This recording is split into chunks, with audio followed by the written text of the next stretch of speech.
اچھا اس پہ کیا کہنا ہے؟ نواز شریف صاحب کو اچھی تعلیم و تربیت کی ضرورت ہے، لیکن now it is too late. ہم اس بزرگوں کو اچھے اسکول میں داخلہ بھی نہیں ملے گا. تو بھائی کوئی پوری عمر میں کوئی ایک آدھی چج کی بات کر لو، فضول بات ہے. پوری دنیا میں کوئی کلچر ایسا نہیں ہے جس میں ناچ گانا یہ نہیں ہوتا. ٹائپ اپنا اپنا ہے. سندھی ہو گئی، بلوچی ہو گئی، یہ تمالیں، پنگڑے، لوڈیاں، یہ کھٹک ڈانس، جھومر تاڑی، یہ جو سرائکی بیلٹ میں، یہ سب ہمارے کلچر میں ہے. یہ دمادم مستقل اندر کیا ہے؟ قوالیاں ہو رہی ہوتی ہیں، لوگ رقص کر رہے ہوتے ہیں. سرے بازار می رقصم، جاؤ کسی پڑھے لکھے سے اس کا مطلب پوچھ لو. اچھا یہ وہ لوگ ہیں جن کو ڈالر ڈانس کے علاوہ وہ ٹھیک ہے. ہمارے کلچر میں تمہارا کلچر کیا ہے؟ کون ہو آپ لوگ؟ عربوں میں بھی رقص ہے. حضور کا استقبال کیا بچیوں نے دف میں کہ چاند طلوع ہو گیا. مجھے عربک نہیں آتی لیکن میں نے اس کا ٹوٹا پھوٹا ترجمہ پڑھا ہوا ہے. تو بچیوں نے دف بجا کے، وہ گول سا ہوتا ہے ایسے، تو عربوں میں نے دیکھا ہے، عربوں میں ڈانس ہوتا ہے، مرد ڈانس کرتے ہیں. کون سا مجھے دنیا کا کوئی ایک کلچر بتاؤ جس میں کسی نہ کسی شکل میں رقص نہیں ہوتا؟ فضول بات ہے. ہمارے کلچر میں، تمہارے کلچر میں تو ڈالر ڈانس ہوتا ہے اور باقی پورا خاندان. ان لوگوں کی آوازیں اچھی ہیں. میں نام نہیں لے رہا، ان کا ایک فرسٹ کزن یونیورسٹی میں ہمارے ساتھ تھا، جوانی میں بہت خوبصورت گایا کرتا تھا، اب وہ نعتیں گاتا ہے. ایج ہو گئی ہے اس طرح کی. یہ کہنا کہ ہمارا پورے کا پورا خاندان، اچھا وہ ویڈیوز ریکارڈ پہ ہے، میں ان کی بات نہیں کر رہا. ہماری دنیا میں تو گھوڑے اور اونٹ تک رقص کرتے ہیں. یار کو خدا کا خوف کرو. وہ کیا خوبصورت گانا ہے، ہم تم ہوں گے بادل ہوگا، رقص میں سارا جنگل ہوگا. یہ کائنات رقص کر رہی ہے. یہ جسے ہم قرۂ ارض کہتے ہیں یہ بھی رقص کر رہا ہے. یہ یوں بھی گھوم رہا ہے اور پھر یوں بھی گھوم رہا ہے. یہ تو دورہ تیرا رقص کر رہا ہے. ہمارے کلچر میں آپ کا کلچر کیا ہے؟ وہ کیا ہے جج صاحب یہ ہیں وہ پتہ نہیں جناب اسپیکر یہ ہیں وہ ذرائع. کیڑے ذرائع بھائی؟ ہماری تو میری تو پاکستان میں بھی یہ کلچر ہے ان لوگوں کا. جھوٹ ہے، جھوٹ، بد کلامی اور اس طرح کی باتیں لمبی لمبی چھوڑنا، یہ کلچر ہے ان کا. ادروائز دنیا کی کوئی ایک قوم بتاؤ مجھے. یہ جو ایمیزون کے جنگلوں میں کوئی ہے نا ٹرائبس، وہ بھی رقص، خون رقص کرتا ہے انسان کے جسم میں. حد ہو گئی یار. چھوڑیں، پرندے رقص کرتے ہیں. حسن صاحب اب ایک اچھی خبر شامل کرتے ہیں. بی بی سی کی 2023 کی دنیا بھر کی 100 بااثر خواتین میں 2 پاکستانی خواتین بھی شامل ہیں. سیلاب متاثرین کی غیر معمولی مدد کرنے والی مڈ وائف نیہا منکانی اور 30 برسوں سے 16,000 فٹ کی بلندی پر بھیڑ بکریاں چرانے اور ان کی آمدن سے بچوں کو تعلیم فراہم کرنے والی وادی شمشال کی مویشی بان افروز نما شامل ہے. اس فہرست میں امریکہ کی سابق خاتون اول مشیل اوباما، برطانیہ کی سابق سیاستدان مونیکا، ترکیہ کی سیاستدان اور موجد کنان، مشرقی تیمور کی سیاسی کارکن بیلا گلہوز، افغانستان کی ٹی وی میزبان حسائی احمد زئی بھی شامل ہیں. واہ واہ مریم، کیا بات ہے، آپ نے واقعی طبیعت خوش کر دی. یہ ہیں خواتین، یہ ہمیں نصیب نہیں ہے. اب میں پرسنلی سوچتا ہوں جتنے ان کے پاس وسائل تھے، ایکسپوئر تھا. مریم نواز ہماری ہے، مطلب پڑھائی نہیں، ہماری اپنی بیٹی ہے، بہن ہے، بیٹی ہے، سارا کچھ ہے. وہ اس طرح کا کام کرتی صدیوں زندہ رہتی. میں بعض اوقات مودی صاحب کے بارے میں سوچتا ہوں، پرائم منسٹر انڈیا کا. مجھے کیا تکلیف کہ دنیا کی سب سے بڑی ڈیموکریسی کا وہ چہرہ ہے. اگر وہ نفرتیں بانٹنے کی بجائے اس کے مذہب میں اس کے بت بنتے، یہ دیوتا ہوتا. مریم نواز کا چونکہ مائنڈ سیٹ کیا ہے، بنا دیا گیا ہے. بچوں کا مائنڈ سیٹ تو بنایا نہیں، اس میں بہت کچھ کنٹریبیوٹ کرتے ہیں پیرنٹس. وہ کیا ہے؟ حکمران خاندان. کیڑا حکمران خاندان، کیڑی حکمرانی؟ بھکاری، 7 سٹار بھکاری، کشکول، بھیک. تو یہ افسوس ہے کہ پاکستان میں ان خواتین، ان قابل احترام. اور ادھر دیکھو تم، مشیل اوباما، کیا بات ہے. مونیکا میں نہیں جانتا یہ کون ہے، یا ترکیہ کی جو سائنٹسٹ ہیں اور موجد ہیں، کیا بات ہے. خوبصورت لوگ ہیں, یہ قابل احترام لوگ ہیں, یہ انسان ہیں, ہم نہیں. ہم آدم ذات ہیں. آدمی سے انسان بننا یہ چیلنج ہوتا ہے, اور یہ کم لوگ ہیں جو اس چیلنج کو قبول کرتے ہیں. جی بہت خوب بات. حسن صاحب اگلی خبر پہ چلتے ہیں. اسلامی نظریاتی کونسل نے خواتین کو بغیر محرم حج پر جانے کی مشروط اجازت دے دی ہے. سبحان اللہ بھائی, یہ مشروط بھی بہت جلدی مفلوج ہو جائے گا. یہ کون لوگ ہیں؟ مشروط اجازت. جہاں جانے کی اجازت دی ہے انہوں نے بیٹی خلاؤں میں پتہ نہیں کدھر کدھر بھیج دی, چونکہ وہ قرآنک وزڈم سے واقف ہیں. قرآنک وزڈم میں کئی بار کہتا ہوں, مومن اپنے عہد میں, جس عہد میں وہ زندہ ہوتا ہے, اس کے تقاضوں کو سمجھتا ہے اور اس کو ایڈریس کرتا ہے. ہمارے یہاں محرم نہ محرم اب ٹی ویوں پہ لیپا پوتی کر کے بیٹھے ہوتے ہیں, چھج بن کے ہمیں پتہ نہیں کیا گیٹ اپ بنا کے بیٹھے ہوتے ہیں. کیا ہے وہ؟ یہ حیرت انگیز بات ہے. پوری تاریخ یہ اپنی چاند بی بی اور رضیہ سلطان اور یہ اور وہ, اور ہماری پرانی جو عرب ہسٹری میں خواتین, یہ جو ٹرکش ڈرامے ہیں, تمہارا خیال ہے ساری کی ساری بکواس ہے؟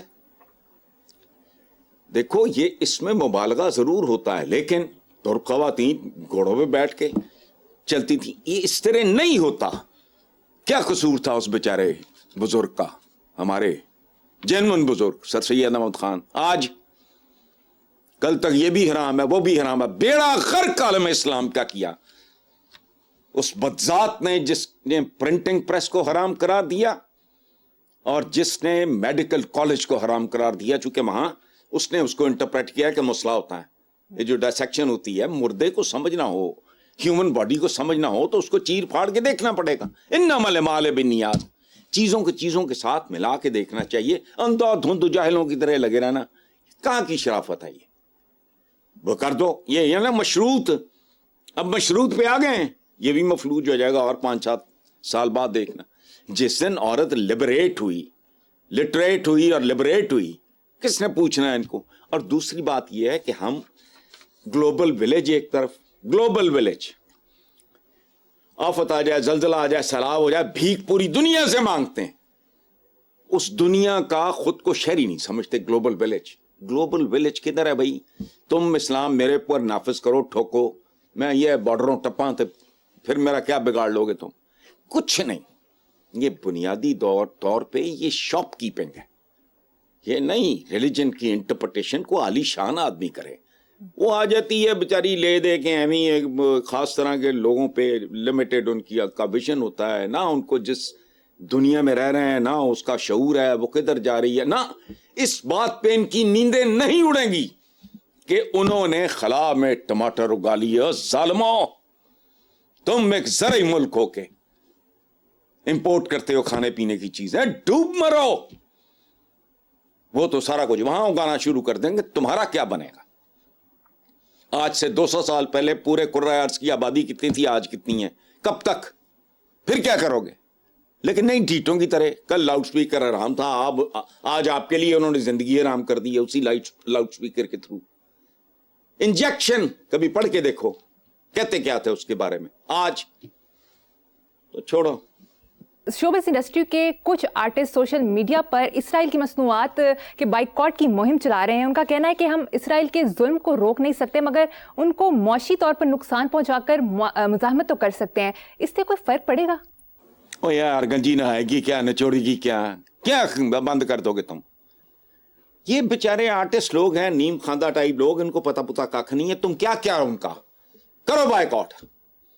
لائف سیونگ ڈرگز جتنی یہودیوں نے بنائی ہیں کرو بائیکاٹ. ہر ایجاد ان کی بند کر دو, تمہارے پلے کاکھ نہیں رہ جانا. اور ٹرائی ٹو انڈرسٹینڈ, ہمارے اندر اسلامی تاریخ بھری پڑی ہے خارجیوں کے قصوں سے. تو ہم سارے خوارج تھے. ہمارے آج بھی اندر دہشت گرد ہیں. ہمارا اپنا ملک بے چین ہے ان کی وجہ سے. تو ہم سارے دہشت گرد ہیں. بائیکاٹ کر دو. کس بات کا بائیکاٹ کر دو؟ کر کے تم کیا بگاڑ لو گے ان کا؟ تمہاری زندگیاں ناممکن ہو جائیں گی. تم کر نہیں سکتے. اگر باضمیر ہو, باغیرت ہو, کرو. تم جی نہیں سکتے. یہ گٹھ جوڑ ہے, ایک خاص طرح کی دو مذہب کو لیڈ کرنے والے لوگوں کا امریکہ پرو اسرائیل کیوں ہے؟ کرو گاڑیاں بند، استعمال پیٹرول کا،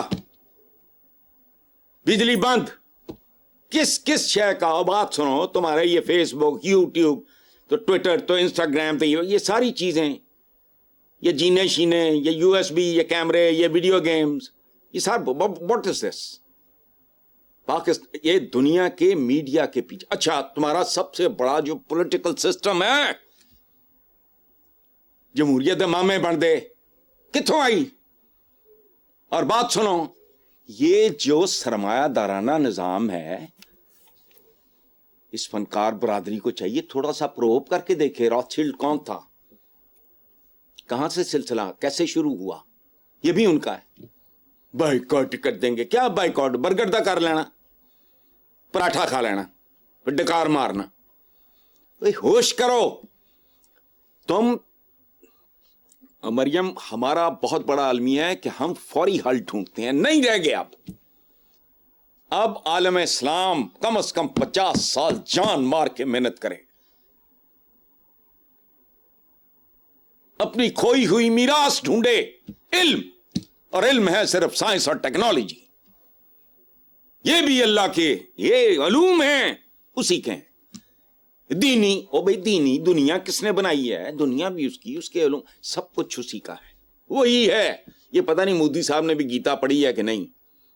وہ کہتا ہے کیا ہے برہما، بعد میں کیا برہما برہما برہما، اس کے بعد باقی ساری دنیا کیا ہے؟ اس نے کہا اس کا عکس. او بھائی بائیکاٹ کریں گے. یہ اہم ہی ایک چھچورا سا طریقہ ہے محب وطن خود کو ثابت کرنے کا. نہیں، آؤ ایک دوسرے کے گریبانوں میں جھانکیں، اپنے اپنے گریبانوں میں جھانکیں، اپنی کمزوریاں ڈھونڈو. اول تو ہمارا کوئی پلس پوائنٹ مریم ہے نہیں، اگر ہے تو سٹاپ ڈسکسنگ اٹ. ٹیلنٹ کی کمی نہیں ہے، اپنی کمزوریاں، کجیاں، بدصورتیاں، ان پہ فوکس کرو، ان کی لسٹ بناؤ، پھر ان کے ساتھ جنگ کا، ان کا بائیکاٹ کا. نہیں یہاں اتنے. اب بات سنو، خارجیوں کی میں بات کر رہا تھا، وہ اتنے عبادت گزار تھے کہ ان کے بارے میں میں نے کتابوں میں پڑھا ہے، اتنے سجدے کرتے تھے اور اتنی دیر سجدے میں رہتے تھے کہ ان کی یہ جو ہتھیلیاں ہیں یہ چپٹی ہو گئی تھیں. کوڑے مارتے تھے اپنے ہی لوگوں کو. اگر کسی نے زمین سے کھجور اٹھا کے کھا لی کہ کیا تم نے مالک سے اجازت لی؟ یہ لیول تھا. لیکن بھٹکے ہوئے تھے. خارجیز کا پتہ نہیں، بائیکاٹ کر دوں. یہ بھی بےچارے پتہ ہے نہیں، ان کا شعبہ نہیں ہے. بھی جاؤ جا کے اداکاری کرو، کو میک اپ شعبہ کرا، کوئی کیمرے دے کے کو پوز بنا، کوئی ایہو جی حرکت کار جڑی تینوں آندی ہے. ٹھیک ہے صاحب، مجھے اب ایک چھوٹی سی بریک لینی ہے، ایک بریک کے بعد حاصل ہوں گے. Welcome back. حسن صاحب، ایک اخباری خبر کے مطابق پی آئی اے کے مزید 2 فضائی میزبان بیرون ملک سلپ ہو گئے ہیں. یہ دونوں ٹورنٹو فلائٹ پر روانہ ہوئے اور واپسی پر فلائٹ پر پہنچے ہی نہیں. یار آپ کا بھی جواب نہیں ہے. ویسے پوری کی پوری پی آئی اے خود سلپ ہو چکی ہے. پتہ نہیں کس کھائی میں، کس کھڈے میں جانا ہے اس نے. سلپ تو ہو چکی ہے، ہاتھ سے تو نکل گیا کام. آپ 2 بیچارے فضائی میزبان کیا ہے، وہ تو ان کے پاس ایک تھا. باقی یہاں اس ملک سے کون ہے جو نہیں سلپ ہونا چاہ رہا؟ مجھے بتا دو. بھوکے اس لیے سلپ ہونا چاہ رہے ہیں کہ بھوک سے نجات ملے. رجے اس لیے سلپ ہونا چاہ رہے ہیں کہ ان کے لیے باہر، انہوں نے تو باہر پورا پاکستان اپنا بنایا ہوا ہے. ہر بندے نے اپنا اپنا پاکستان بنایا ہوا ہے. کون رہنا چاہتا ہے یہاں؟ سروے کرو. اپاہج، کوئی معذور، کوئی بہت زیادہ ایموشنل بندہ، کون ریٹائرمنٹ کے بعد کہاں جاتی ہے دنیا؟ چیک کرو ذرا. کسی کو بھوک دھکیل دیتی ہے، کسی کو راج دھکیل دیتا ہے. کسی نے جو ملک لوٹ کے باہر رکھا ہوا ہوتا ہے، اس کی حفاظت کے لیے اس کو اپنی نسلوں کو وہاں سیٹل کرنا پڑتا ہے، وہاں جانا پڑتا ہے. تو 2 فضائی میزبان، یا تو پوری کی پوری آبادی، بالغ آبادی پوری کی پوری سروے کر لو. I am sure more than 90% people they want to leave. اور اس کی وجہ صرف اقتصادی نہیں ہے، یہ یاد رکھنا. بندہ پیٹ پہ واقعی پتھر باندھ لیتا ہے، کوئی ایسی بات نہیں، ہماری تو روایت ہے. تو بیسیکلی اس ملک سے جو لوگ بہت زیادہ اکتاہٹ کا شکار ہو رہے ہیں، اس میں بھوک ایک وجہ ہے. اتنی ہمت ہے کہ اس کا مقابلہ کر سکیں. باقی یہاں ہے ہی کچھ نہیں. یعنی جہاں اینٹی نارکوٹکس کا بندہ اربوں کی جائیداد بناتا ہے نارکوٹکس کی سمگلنگ کر کے, اس میں باقی کیا ہے؟ نیچے سے لے کے اوپر تک ہر روز اربوں روپے کی لوٹ مار کے, کسے وہ سیکرٹری کے پتہ نہیں کیا بیسمنٹ سے کیا نکلا ہے, وہ کسی کو مار کے نکل گیا زندہ, تو پورے ملک نے دیکھا ٹی وی پہ, وہ چھوٹ بھی گیا, وکٹری کا نشان بھی بنا رہا ہے. تو کیا ہو رہا ہے؟ اور اوقات دیکھو ہماری. ہمارے وزیر خارجہ صاحب نے کل کہا کہ پی ٹی آئی کے چیئرمین کو جو فیسلٹیز مل رہی ہیں عام پاکستانی اس کا سوچ بھی نہیں سکتا. یہ سٹیٹمنٹ اتنی شرمناک ہے, اتنی بھیانک ہے. کیوں بھائی, کیوں؟ چار ٹانگیں ہیں اس کی. شرمناک سٹیٹمنٹ ہے یہ, گناہوں کا اور جرائم کا اعتراف ہے کہ اس کو جو کچھ جیل میں مل رہا ہے عام پاکستانی اس کا تصور بھی نہیں کر سکتا. وجہ اسے مان نہیں جانا, وہ درخت پہ اگا ہے. کیا ہے یہ؟ اور تم نے فرقے طبقے خود بنائے ہیں, جو کچھ اس کو دے رہا ہے عام قیدی کو دو. کیا جرم ہے اس کا؟ چونکہ وہ تمہارے گریبان میں ہاتھ نہیں ڈال سکتا, یہ جرم ہے اس کا. اور کون کہہ رہا ہے؟ وزیر داخلہ. کیا کہہ رہا ہے؟ عام پاکستانی سوچ بھی نہیں سکتا. وہ کریڈٹ کس بات کا لے رہے ہیں؟ یہ اعتراف جرم ہے, یہ اعتراف گناہ ہے. یعنی ایک ملک جس میں بندے سے ایک سے دوسرے سے تیسرے پہ قانون تبدیل ہو جاتا ہے, کیا ہے یہ؟ روز لوگ تماشا دیکھتے ہیں, بار بار مثال دیتے ہیں. وہ سندھ کا وہ لڑکا جس نے وہ قتل کیا تھا, پتہ نہیں شاہ زیب یا پتہ نہیں کیا, کون کدھر ہے؟ یار لوگ ان چیزوں سے اکتا گئے. اس کو اٹھا کے لے گئے, اس کو اٹھا کے لے گئے, 2 سال کے بچے, 4 سال کے بچے, اجرے کا یہ کیس فلاں کا. یہ کیا ہے یہ؟ تو آپ کی جو بات کر رہے ہو سلپ ہو گئے. بھائی کون نہیں سلپ ہو رہا ہے؟ جو سینکڑوں ہزاروں کے حساب سے آج تک پتہ نہیں لاکھوں میں ہوں گے جو بیرون ملک سیٹل ہونے کے چکر میں ڈوب مرتے ہیں یا تباہ ہو جاتے ہیں یا کسی نہ کسی چکر میں مارے جاتے ہیں یا جیلوں میں پہنچ جاتے ہیں. ہو از ریسپانسبل؟ بھوک کے خوف سے کم. باقی اتنا جو یہ جرائم کا دا ہے. آج میں کسی جج صاحب کا سن رہا تھا, پورا شہر اکھڑا ہوا ہے. اچھا مجھے نہیں پتا, بدنصیب یاد رکھنا معاشرے وہ ہوتے ہیں جہاں مریم فیصلہ کرنا مشکل ہو جائے کہ جائز کیا ہے, ناجائز کیا ہے, غلط کیا ہے, صحیح کیا ہے, بے گناہ کون ہے اور گناہ گار کون ہے. It's difficult. اب لاہور کی شکل نکالی جا رہی ہے, ایک طرف اسموگ ہے, دوسری طرف طوفان ہے, پورا شہر اکھڑا ہوا ہے. کیا کریں؟ حسن صاحب آپ نے بجا فرمایا. پی آئی اے کے بعد پاکستان سٹیل ملز کی زبوحالی کی بات کر لیتے ہیں جو گزشتہ 10 سال سے بند پڑی ہے اور خرچہ 70 ارب کا ہو چکا ہے. گزشتہ سال سٹیل مل کے ملازمین نے گھر بیٹھ کر 2.5 ارب روپے تنخواہیں لیں. بند مل میں 2 کروڑ کی اسٹیشنری بھی استعمال ہو گئی ہے. اس کے علاوہ سٹیل مل سے قیمتی سامان اور قیمتی مشینری ملازمین کی ملی بھگت سے چوری ہونے کے بعد سریعام فروخت بھی ہونے لگی ہے. دیکھیں بات سنیں مریم, یہ جو سٹیل مل ہے جو رشینز نے گفٹ کی تھی, بھٹو صاحب اس کے پیچھے تھے میرا خیال ہے. یہ سٹیل مل بننے سے پہلے اجڑ چکی تھی. اب دیکھو میں کتنی دور کی کوڑی لایا ہوں ننگے پاؤں پیدل جا کے. پاکستان کی سٹیل مل بننے سے کئی سال پہلے بک چکی تھی, اجڑ چکی تھی, لٹ چکی تھی. پوچھو کیوں؟ اور بات سنو, پورا لاہور شہر جانتا ہے, بولے گا کوئی نہیں.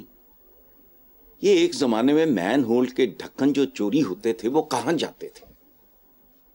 وہ درزیوں دھوبیوں کے پاس جاتے تھے, نائیوں کے پاس جاتے تھے, یا جو گنڈیریاں بیچتا تھا اس کے پاس جاتے تھے؟ کہاں جاتے تھے؟ ریلوے کے گوڈاؤن سے جو لوہا چوری ہوتا تھا وہ کہاں جاتا تھا؟ بتاؤ. اس وقت تو سٹیل مل کا کسی نے نام ہی نہیں سنا تھا. ہوا کیا؟ سٹیل مل بننے سے پہلے اس کو بیچ کھانے والے میفیاز ایجاد ہو گئے, اور پھر وہ اب ریلوے کے گوڈاؤنز کیا لوٹنے ہیں آپ نے, یا وہاں کیوں چوریاں ڈکیتیاں کروانی ہیں آپ نے؟ یہ ہوتا رہا ہے. اس شہر کے لوگ واقف ہیں, جن کی عمریں ذرا زیادہ ہیں ان سے پوچھ لو. یہ ہوتا رہا ہے. وہ ٹریننگ کا دور تھا. اسٹیل مل آئی تو اس کا یہی ہونا تھا, جو مرضی کر کے دیکھ لو. یہاں یہ اسٹیل مل لگا رہے ہیں. اسٹیل مل سے پہلے آپ نے اسٹیل کے ڈکیت اور چور پیدا کیے, اس کے بعد اسٹیل مل آئی, اس کا یہی انجام ہونا تھا. بہت اچھی بات ہے. اور کمال سب سے خوبصورت بات ہے کہ بند پڑی اسٹیل مل میں 2 کروڑ کی اسٹیشنری کا استعمال. او یار بس ٹھیک ہے, چلو آگے. ٹھیک ہے حسن صاحب, مجھے یہاں پر ایک چھوٹی سی بریک لینی ہے. دیکھتے رہیے black and white. Welcome back. Hasan صاحب, کینیڈین وزیر اعظم جسٹن ٹروڈو ایک ہوٹل میں ڈنر کا انتظار کر رہے تھے تو وہاں پر لوگوں نے نعرے لگانا شروع کر دیے, ceasefire now, shame on you, ابھی جنگ بند کرو, تم بچوں کو مار رہے ہو, تمہارے ہاتھ بچوں کے خون سے رنگے ہیں. اس پر کینیڈین وزیر اعظم ڈنر کیے بغیر وہاں سے چلے گئے. میں سلام پیش کرتا ہوں یہ جسٹن ٹروڈو کو, قابل احترام ہے. ہمارے جیسا کو کمین ہوتا تو وہ ریسٹورنٹ خالی ہو گیا ہوتا. اس کے بعد باہر کرائے کے ٹٹو کھڑے ہوتے ہیں, اندر پی ایم صاحب نے جی اوقات پا میں ٹکے دی نہ ہوئے. اوقات صرف روکڑے سے نہیں ہوتی, اوقات کی اور بہت ساری پہچانیں. یہ تو قابل احترام ہے. ہم جیسا کو کمی نہیں ہے جو پھرتے ہیں ارد گرد. کون چھچورے, ٹریفک رکی ہوئی ہے کون. کل مجھے کو بتا رہا تھا لیٹ آیا, میں نہیں برداشت کرتا. کوئی بندہ لیٹ آئے میں فون کر کے رستے میں سے کہتا ہوں واپس لوٹ جاؤ, ٹھیک ہے. اور لوگوں کو پتا ہے اس بات کا. نہ میں خود لیٹ ہوتا ہوں نہ میں کسی کا لیٹ آنا برداشت کرتا ہوں کہ جی پتہ نہیں کوئی, اب میں کیا کہوں, کون تھا بدبخت اور لانتی ٹریفک روکے. تو کون ہے, تم ووٹوں کے گدا کرو. پہلے تو موت نہیں آتی جب دھکے کھا رہے ہوتے ہو, جیلیں تو فلانا ٹمکانا تو عدالتیں تو ضمانتیں تو پیشیاں. اس وقت کہاں ہوتا ہے تمہارا لاؤ لشکر. تمہیں کسی نے مار کے کیا کرنا ہے. اور اگر زندگی اتنی عزیز ہے تمہیں تو جاؤ کوئی اور کام کرو. یہ باوقار لوگ ہیں. انہوں نے کہا, ٹھیک کہا, اس نے سنا, خاموشی سے باہر چلا گیا. ٹھیک ہے, اس نے کوئی گھٹیا ایکسپلینیشن نہیں دی. آگے چلتے ہیں صاحب.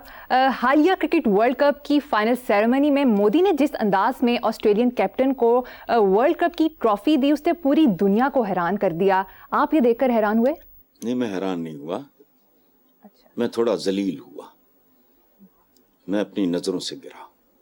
مجھے اس خطے کے ساتھ, خطہ تو ایک ہی ہے نا, 75 سال ہوئے پاکستان پر, اس کے بعد بنگلہ دیش نکلا ہے, یہ ایک ہی ہے تاریخی طور پہ.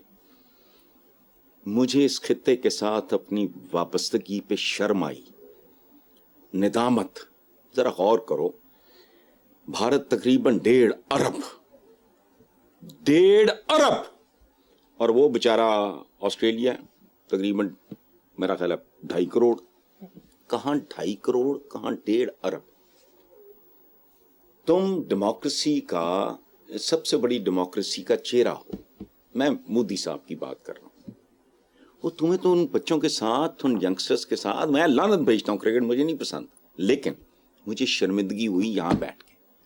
اس کے چہرے پہ اتنی حقارت بھری ایک عجیب سی مسکراہٹ تھی. نفرت نہیں تھی, حیرت تھی اور حقارت تھی کہ اچھا 1 ارب سے زیادہ 1.5 ارب کی آبادی کے ملک کا سربراہ, یار یہ سو پیٹی. اور تم تو باپ کی طرح, تم اتنی بڑی جمہوریت, سب سے بڑی جمہوریت کے سربراہ, تمہارے لیے تو وہ بھی بیٹوں کی طرح تھے. ان کو تھاپڑا دیتے, شاباش دیتے, اپریشیٹ کرتے کہ ہاں یہ تمہارے بھائیوں نے بھی بڑی محنت کی ہے ماشاءاللہ, وہ یہاں تک پہنچے ہیں, لیکن تم نے ڈیفینیٹلی زیادہ محنت کی ہوگی جو تمہاری حقارت نہیں گئی, ویل ڈن, یہ وہ وغیرہ. کدھر جاتا بھارت کا امیج. میں شرمندہ ہوا. حالانکہ میرے کسی پرائم منسٹر نے الحمدللہ, وہ تو ڈوب مرنے کا ہی مقام ہوتا, بھلے کوئی عمران خان ہوتا یا بلاول ہوتا یا نواز شریف ہوتا, قطعاً نہیں.